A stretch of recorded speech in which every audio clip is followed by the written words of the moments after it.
नमस्कार शेतकरी बांधवांनो, आजचा विषय आहे की क्रिम्सन ही पोग्यामध्ये जिरते का आणि जिरत असेल तर का जिरते, हा मेन आजचा व्हिडिओचा विषय आहे।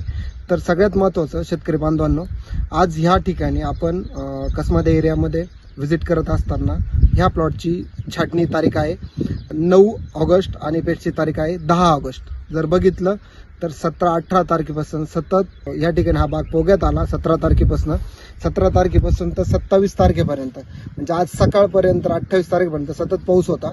आणि या बागेमध्ये तुम्ही बघू शकता की इथे सेकंड फेल काढणं बाकी आहे। तर आम्ही या ठिकाणी एका झाडाचं सेकंड फेल काढून बघितलं तर या ठिकाणी या झाडावरती 2-3 गट ठेवले तर इथे 58 गट झाडावरती भरतात।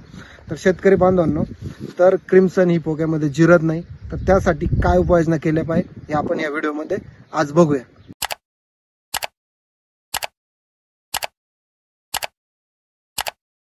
नमस्कार द्राक्ष बागायतदार बंधूंनो, सध्या परिस्थितीमध्ये कसमध्ये भागामध्ये आर्लीमध्ये बऱ्याचशा थॉम्सनच्या छाटण्या झाल्या। त्या काळामध्ये ज्या आर्ली छाटण्या झाल्या, ज्या 8-10 जुलैच्या दरम्यान झाल्या, तिथे पाऊस नव्हता। आणि आज जर बघितलं तर ऑगस्ट महिन्यामध्ये जर बघितलं तर पावसाची चांगलीच सततधार ही चालू झालेली आहे। आणि या ठिकाणी जर बघितलं तर मागील 2-3 वर्षामध्ये जर बघितलं तर बऱ्याचशा शेतकऱ्यांच्या अडचणी होत्या की क्रिम्सन व्हरायटी ही पोग्यामध्ये जिरते। तर सगळ्यात महत्त्वाचं क्रिम्सन व्हरायटीचं ह्यावर्षी सगळ्यात जास्त प्लांटेशन किंवा ग्राफ्टिंग यावर्षी सगळ्यात जास्त होत आहे। आज जर कसमध्ये एरियामधून जर बघितलं तर बऱ्याचशा ठिकाणी क्रिम्सनच्या प्लॉटची जर छाटणी चालू असेल तर त्या ठिकाणी 20-20, 25-25 फार्मर एका प्लॉटवरती काडी घेण्यासाठी आलेले होते। आणि त्या ठिकाणी अक्षरशः त्या ठिकाणी शेतकऱ्यांनी ग्राफ्टिंगसाठी काड्या ह्या जमिनीवरून गोळा करून नेल्या आणि ग्राफ्टिंग केली आहे। तर मागील 2-3 वर्षाचा शेतकऱ्यांचा अनुभव होता की क्रिम्सन ही व्हरायटी पोग्यामध्ये जिरते। त्या ठिकाणी जर बघितलं तर आपण आज आलो आहोत तांदळवाडी ह्या एरियात। तर या ठिकाणी हा प्लॉट आहे 9 ऑगस्टची छाटणी आहे आणि 10 ऑगस्टची पेस्ट आहे आणि आजची तारीख आहे 28 ऑगस्ट। या ठिकाणी जर बघितलं तर सगळ्यात महत्त्वाचं तुम्ही झाडावरती बघू शकता की घड कशा प्रकारे आहे। आणि सतत या ठिकाणी पोग्यात पाऊस असतानाही ही बाग ज्या ठिकाणी पोग्यात बसली म्हणजे 9व्या दिवसापासून तर 16 दिवसापर्यंत सलग पाऊस होता।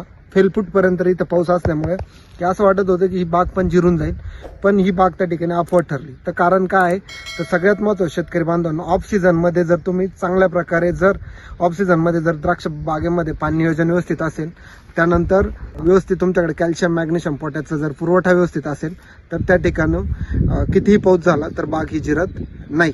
तुम्ही बघू शकता की या ठिकाणी घड पण कशा प्रकारे आहे। या झाडावरती आम्ही त्यांनी सेकंड फेलफूट काढण्याचं बाकी, आम्ही तर फेलफूट काढून बघितलं।